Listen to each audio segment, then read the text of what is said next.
Sesaat lagi Anda akan mendengarkan program Renungan Sahabat Seperjalanan bersama Pendeta Wendy Pratama. Selamat mendengarkan.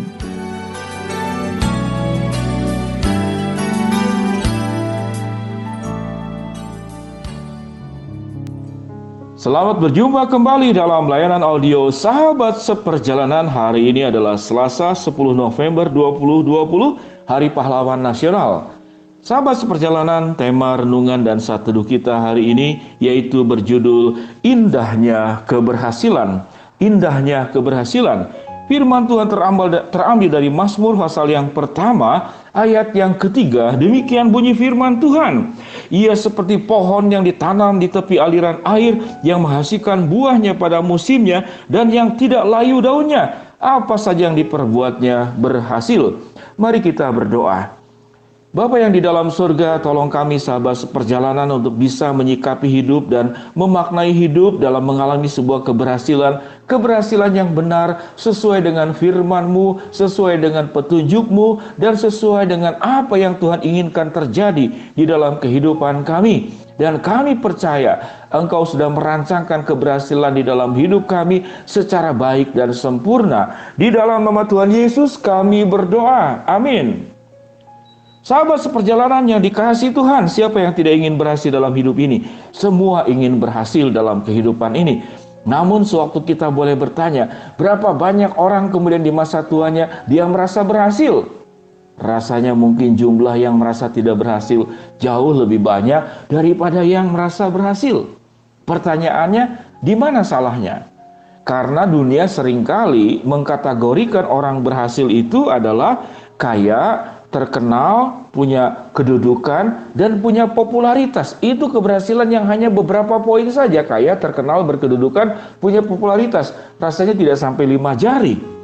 Sedangkan Tuhan itu merancang keberhasilan, ragamnya itu begitu banyak. Keberhasilan itu tidak selalu uang. Keberhasilan tidak selalu kedudukan. Keberhasilan juga tidak selalu dengan popularitas. Berapa banyak orang yang berhasil, yang kaya, populer, terkenal, berkedudukan, namun di penghujungnya tidak berhasil. Keberhasilan sesungguhnya adalah tatkala kita memiliki makna hidup yang benar dan hidup bersama dengan Tuhan, menjalani kehidupan ini dengan benar. Ini poin yang utamanya. Apa yang dikatakan firman Tuhan?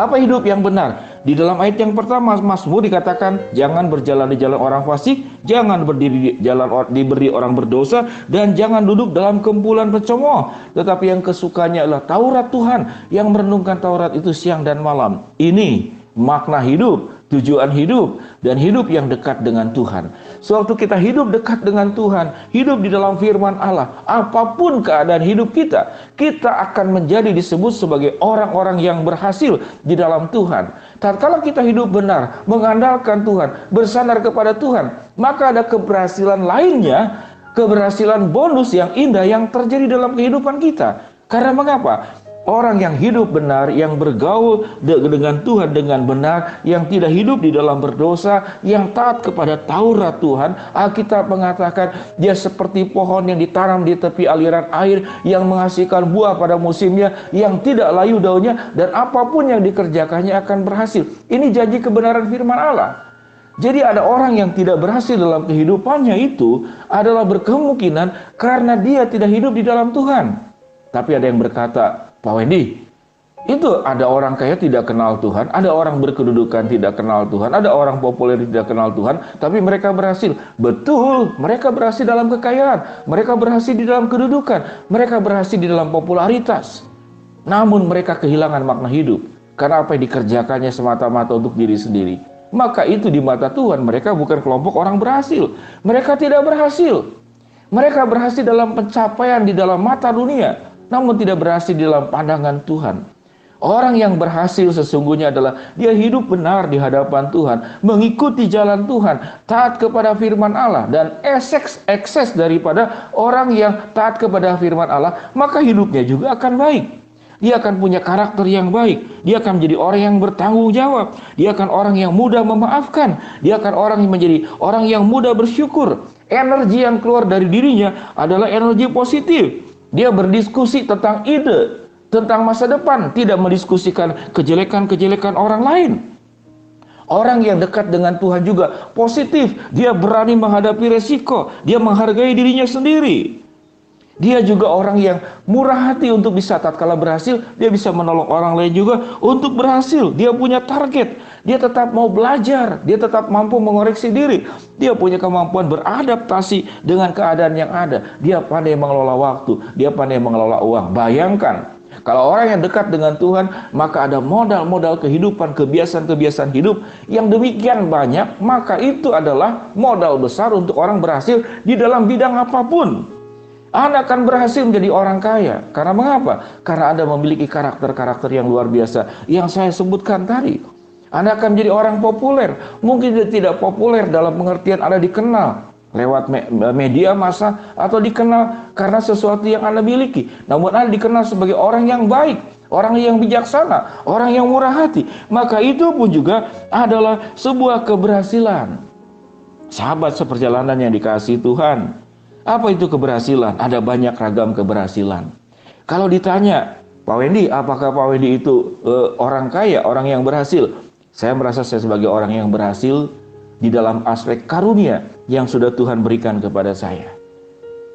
Tuhan menitipkan kepada saya hati yang menggembala dan membapai begitu banyak anak-anak asuh yang saya layani. Saya punya harta itu, saya punya hati itu, dan saya latih, saya kembangkan, saya bertanggung jawab untuk setiap anak yang telah dititipkan Tuhan kepada saya sesuai dengan kemampuan saya, dan Tuhan menganugerahkan kemampuan-kemampuan lain di dalam hidup saya. Saya berdoa agar Tuhan menolong anak-anak yang dititipkan dari background keluarga yang tidak lengkap, yang cerai, yang broken home, yang ekonomi lemah. Tuhan kirim dan titipkan kepada saya, dan ada orang mengatakan, Pak ini kalau ngurus anak-anak demikian sabar. Bukan sabar, tapi karena saya melatih dengan taat kepada kebenaran firman Allah. Maka keberhasilan saya, mungkin saya tidak orang kaya, tapi saya kaya di dalam mengasihi anak-anak ini. Itulah keberhasilan. Jadi keberhasilan itu bisa banyak. Sewaktu Anda menjadi ayah yang baik, ibu yang baik, tetapi ekonomi biasa saja, Anda menjadi orang yang berhasil. Tatkala Anda menjadi orang yang tidak mudah marah, Anda itu tidak mudah tersinggung, maka Anda juga orang yang berhasil di dalam mengelola perasaan. Anda juga orang yang bijaksana di dalam hidup, adil, maka itu pun adalah sebuah keberhasilan. Keberhasilan juga karena Anda juga bisa bersyukur di dalam setiap keadaan yang ada, sehingga sikap syukurmu dalam karakter-karakter ilahi yang kau miliki itu memberkati orang lain. Maka kehidupan yang berhasil itu sesungguhnya adalah adil. Setiap orang bisa berhasil di dalam kehidupannya sesuai dengan kebenaran firman Allah, itu sesuai dengan karunia yang sudah Tuhan titipkan kepada kita. Kalau karunia dikatakan 1, 2, dan 5, seringkali kita berpikir tentang jumlah. Tapi saya coba untuk mengkategorikan karunia itu berdasarkan warna. Anda kalau warnanya kuning, biarlah Anda menjadi warna kuning yang berhasil dalam warna kekuninganmu. Kalau itu adalah warnanya merah, merah tanda semangat, maka Anda berhasil untuk menyikapi sikap-sikap semangat. Kalau Anda warna biru, Anda seperti langit. Anda juga berhasil yang memberikan inspirasi untuk orang bisa mencapai cita-cita. Kalau Anda itu warnanya coklat, Anda itu berhasil untuk orang itu berani bekerja keras. Karena coklat itu seperti warna tanah, dan tanah itu biasanya urus saja dengan petani. Anda menjadi berhasil orangnya apa? Orang yang bisa bekerja keras, orang yang bisa dipercaya untuk mengelola sesuatu yang sudah dipercayakan orang lain kepada kita. Sahabat seperjalanan yang dikasihi Tuhan, ada satu lagi keberhasilan yang tertinggi, yaitu tatkala Anda berhasil untuk menyikapi kegagalan.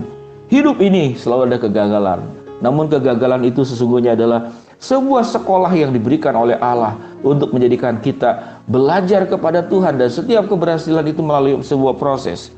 Jangan takut dengan kegagalan, karena kegagalan adalah sekolah. Keberhasilan itu indah sewaktu kita bisa menyikapinya dengan benar. Mari kita berdoa.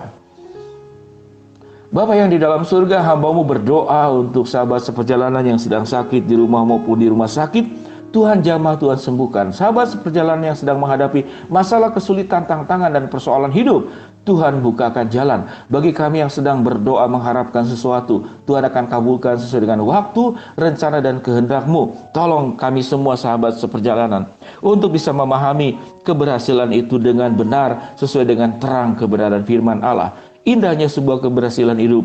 Tatkala kami hidup bersama dengan Tuhan, maka kami adalah seperti pohon yang ditanam di tepi aliran air, yang menghasilkan buahnya pada musimnya, dan yang tidak layu daunnya. Apa saja yang kami perbuat akan berhasil.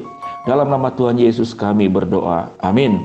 Shalom sahabat seperjalanan, indahnya keberhasilan dan Allah merancang hidupmu di dalam sebuah keberhasilan yang sesuai dengan kebenaran firman Allah. Shalom, selamat beraktivitas, Tuhan memberkati kita semua. Amin.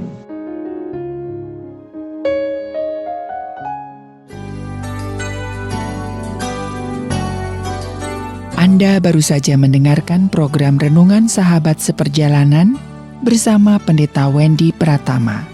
Terima kasih atas perhatian Anda. Tuhan Yesus memberkati.